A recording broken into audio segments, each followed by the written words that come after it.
Mayor Baste Duterte huwag isugal ang kaligtasan babala sa maagang pababukas ng Bukana Bridge. Tinawag ni Acting Davao City Mayor Sebastian Duterte na premature ang nakatakdang pagbubukas ng Segment B ng Davao City Coastal Road. Iginiit na hindi pa tapos ang proyekto at wala pa itong formal na turnover sa lokal na pamahalaan. Ayon kay Duterte, 2 lamang sa 4 na lane ng Coastal Road Rojas Exit ang binuksan ng Department of Public Works and Highways, DPWH, kahit aminado ang ahensya na target pang matapos ang buong proyekto sa Marso taong 2026. Batay sa inspeksyong isinagawa ng Davao City Road Project Advisory and Monitoring Board, 2 lane pa lamang ang halos kumpleto at wala pang street lights, safety features, at traffic signages sa Rojas Exit.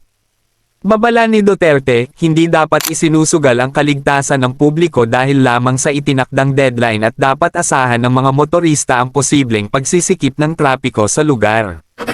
Samantala, inihayag ng DPWH na inurong sa ika-16 ng Disyembre ang pagbubukas dahil sa safety concerns at limitado muna ang operasyon ng kalsada mula 6 AM hanggang 5 PM araw-araw.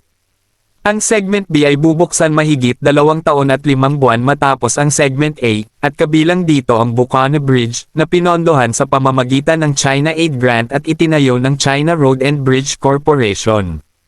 Kung kayo ang tatanungin mga kakwento, tama ba ang opinyon ni Baste Duterte? Halika mga kakwento, pag-usapan natin yan sa comment section.